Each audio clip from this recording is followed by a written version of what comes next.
香港嘅經濟持續低迷，執笠結業潮不斷，大街小巷嘅鋪頭接連結業，所以吉鋪幾乎係隨處可見。香港嘅商業活動已經陷入萎縮，反映香港嘅整體經濟環境不佳。香港持續低迷嘅經濟環境係會令香港人嘅買樓需求減少，同時吉鋪丟空會導致商鋪嘅業主要相繼出售佢哋嘅住宅物業去挽救佢哋嘅資金鏈。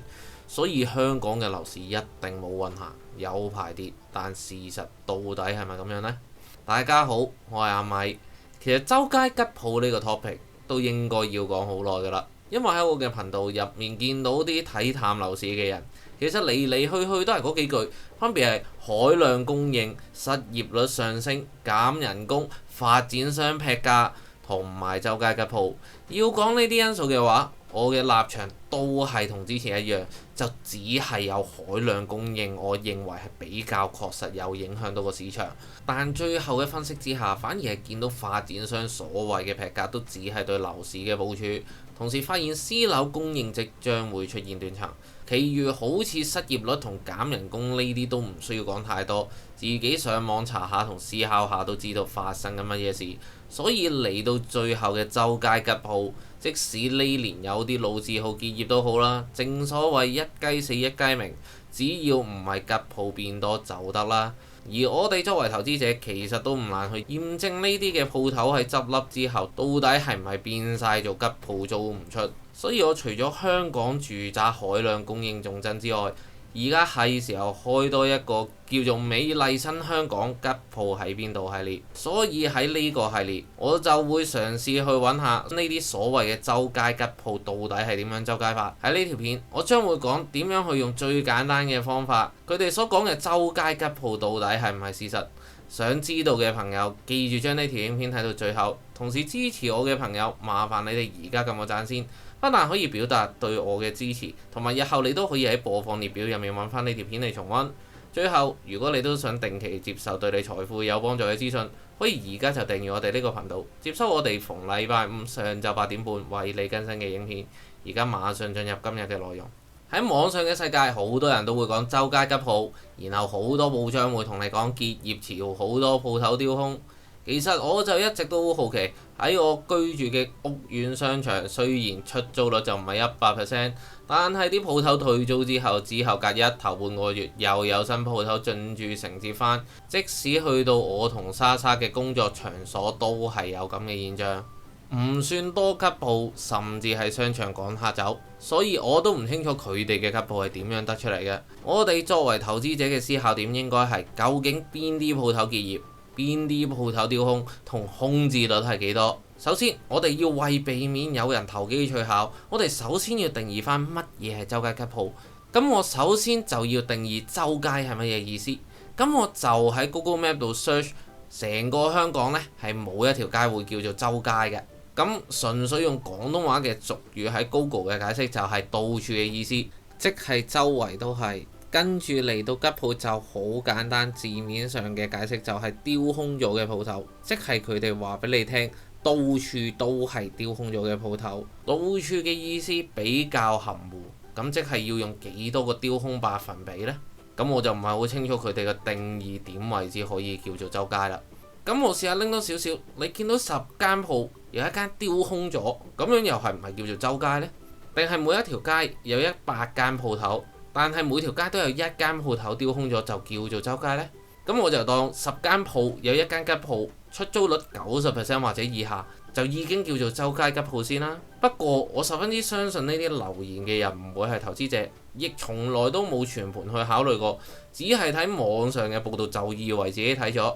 因為我喺 Google 嗰度就咁打吉鋪2個字走出嚟嘅搜尋結果，你會見到有空置率創4年半新高，重訪後逾70%吉鋪仍空置，滿街吉鋪，核心地帶吉鋪處處。咁又放大啲嚟睇啊，原來吉鋪係要計核心區、指定路段、旺角核心地帶。即係佢哋講成個香港嘅經濟問題，淨係會睇旺角，會睇核心地區，一係要佢哋指定嘅路段。咁係唔係符合周街嘅定義？我個人認為係絕對唔符合嘅。咁點解要去計呢啲嘅地區，呢啲嘅指定抽樣位置？你可以諗下個原因係乜嘢？呢啲所謂嘅高百分比都唔係好難走出嚟。如果講到好似我以前搬屋之前，屋企樓下就係啲房署嘅商場，有啲鋪位係由我有意識以嚟到我而家長大成人，我都從來冇見佢租出過。咁呢啲又算唔算係叫做周街吉鋪呢？講出名少少嘅，彌敦道泰林電器空置咗成17年。如果你喺呢17年嚟不斷咁淨係數呢條街嗰幾間鋪，永遠都會有一間丟空。咁又反唔反映到個經濟呢？首先我哋作為投資者要苦心自問，呢幾年香港個經濟係叫做唔好，但唔係叫做差，因為凡事都有兩面，即係你享受緊港元升值嘅時候去日本旅行好平，同時由於港元貴，外遊旅客嚟香港嘅成本就變貴，所以旅遊核心區係做外人生意，嗰啲地區而家嘅表現比較差係正常㗎，呢個都係冇辦法否認嘅事實。但係要推斷樓市持份者嘅財政能力，係唔係要睇呢啲核心商業區嘅鋪位？唔係啊嘛。回想翻喺旺市嘅時間，成個市區都係人。你記唔記得旺角乜嘢鋪頭多？係電器、藥房、首飾鋪之類。你唔係住嗰區嘅人，你會唔會去市區幫襯嗰啲鋪頭？唔會啊嘛。坦白啲嚟講，就係做遊客生意。你又覺得佢哋放大遊客地區嘅鋪嚟做乜呢？嗰度主要都唔係做香港人生意。嗰陣我自己而言，一個月都未必去到嗰4大核心商業區食一次飯，因為我唔係住喺嗰度啊嘛。至於講指定位置嗰啲空置率高，咁點解葵涌廣場要淨係計3樓嘅出租率？我諗去過葵港嘅人都知道，因為3樓嘅湯鋪係特別多，湯鋪嗰邊本嚟都冇咩人行㗎啦。去葵涌廣場係去食嘢㗎嘛，所以湯鋪嗰邊出租率唔會好高，都係做下嗰啲補習啊、美容啊嗰啲。唔通你期待嗰邊會有好高嘅出租率？其實商場湯鋪嘅出租率一直都好低，只不過佢哋就係用葵涌廣場呢個比較為人熟悉嘅地標嘅位置，就可以放大某啲數字嚟講。去到天水圍就更加過分，因為佢係用平欣商場，而唔係用嘉湖銀座。呢個係一個好值得俾我哋思考嘅問題，因為天水圍人多數都會去自己嘅屋苑商場，遠啲會去嘉湖，頹啲會去新北江，但係去西鐵站嘅話都唔會去平欣商場消費。同時平欣苑得嗰幾棟樓，又唔近其他屋苑，根本好少屋苑以外嘅客源。唔通你覺得嗰度嘅出租率會好高？因為好多人只會熟悉自己所在嘅社區，抽一啲部分人唔熟嘅社區就會做到啱啱我所講我屋企樓下嘅效果，或者經濟一般嘅時候講核心地區去放大呢啲嚟講就好容易吸引到眼球。好多評論叫我去睇周街吉鋪，其實我一直都睇緊，係實地咁睇緊，呢個係我嘅興趣嚟。咁我發現我去嘅地區真係唔多吉鋪，雖然有鋪頭執笠，但係一雞死一雞鳴，好快又有人續租，係我見到嘅事實，而唔係記者用誇張嘅手法去騙取讀者嘅信任，影響大眾嘅情緒。我哋做投資者想揾數據出嚟分析，係唔係一件難事呢？當然唔係啦。其實香港都有唔少嘅房地產投資信託基金上市，簡單啲嚟講就係收租股。同時因為佢哋有上市，佢哋係要同股東交代，會盡量出租，同埋增加投資回報派息俾股東，所以佢哋係唔似啲街鋪鋪主咁樣會刻意唔租或者只係做短租。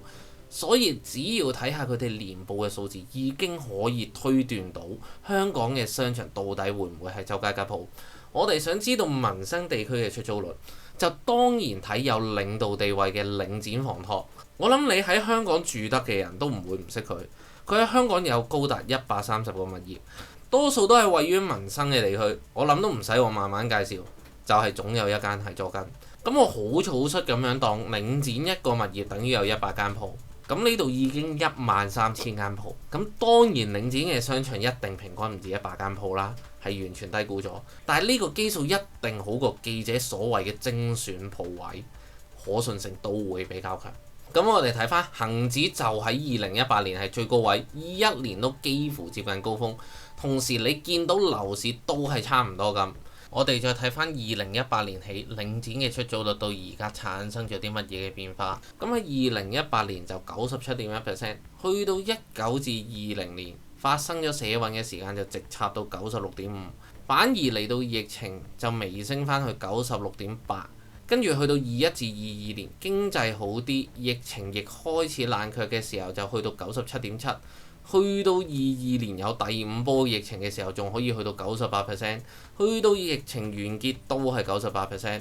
嚟到最近嘅年度只係微跌到97.8%，亦即係代表無論經濟好壞，領展商場嘅出租率都係完全冇低過95%，即係佢係未試過20間鋪入面有一間係吉鋪，同我啱啱下定義嘅10間有一間鋪就叫做周街吉鋪嘅定義係差好遠嘅。甚至喺年報入面都同我嘅觀察有少少相近，領展係主動邀請內地品牌嚟加入佢嘅商場做佢嘅租戶，即係佢仲有能力去趕客走，去換啲更加強嘅租戶入嚟，咁又何來周街吉鋪呢？可能你唔係好相信，因為領展嗰啲多數都係民生基層社區為主，唔係中產嘅商場，應該要睇啲中產嘅地區先啦。咁好啦，其實除咗領展，香港有第二隻房託就係比較集中喺中產社區，佢叫做置富產業信託。我經常講兩個屋苑，就係嘉湖山莊同沙田第一城嘅商場屋苑，都係屬於呢一間嘅房託公司，完全反映到中產社區願唔願意落佢樓下商場消費。再睇下個吉鋪多唔多。我相信嘉湖銀座或者年報叫做嘉鄔嘅商場喺天水圍嘅代表性係遠遠高於平欣商場。咁佢個出租率係差領展少少，但係以成個年報16個物業而言，除咗置富都會同埋城中匯之外，全部都唔符合周街吉鋪嘅定義。同時，置富都會嗰個商場比較奇怪，本身出租率一直都低啲。咁見到城中匯個出租百分率係特別低，但係城中匯其實就喺麗港城商場隔離，但係麗港城商場個出租率有成97.5%，但係由於我唔係嗰邊嘅街坊，所以我都唔係咁清楚答案。有朝一日我都要過去睇下個原因係乜嘢。但係城中匯個樓面面積大概只係得麗港城商場嘅1/4，咁如果將兩個商場合併一齊睇個出租率嘅話，都仲高過90%。所以整體而言，個出租率都係遠高於周街吉鋪嘅定義㗎。所以總結而言，我純粹睇年報話俾我聽，周街吉鋪呢個立場係完全錯誤嘅。呢兩間公司最新嘅年報我已經擺咗喺下方連結，有興趣嘅觀眾可以自己睇返。咁你都可能會質疑我呢啲只係年報上嘅數字，唔係咁準確，係紙上談兵。所以呢條片只係美麗新香港吉鋪喺邊度系列嘅序章。嚟緊我會實地去採訪呢啲地方，到底係唔係咁多吉鋪，同埋網上揾到嘅吉鋪會唔會續租到？大家敬請期待。以上就係我今日全部嘅內容，感謝你費時將我哋嘅影片睇完。如果你都想了解更加多有關買樓投資嘅資訊，都可以睇埋左手邊嗰兩條片。如果你都覺得呢個頻道實用同幫助到你嘅話，記住訂閱呢個頻道，俾多個 like 我，同埋分享呢條片俾你嘅朋友睇。同時祝福睇到呢度嘅你可以早日達到財務自由。我哋下次再見面啦，拜拜。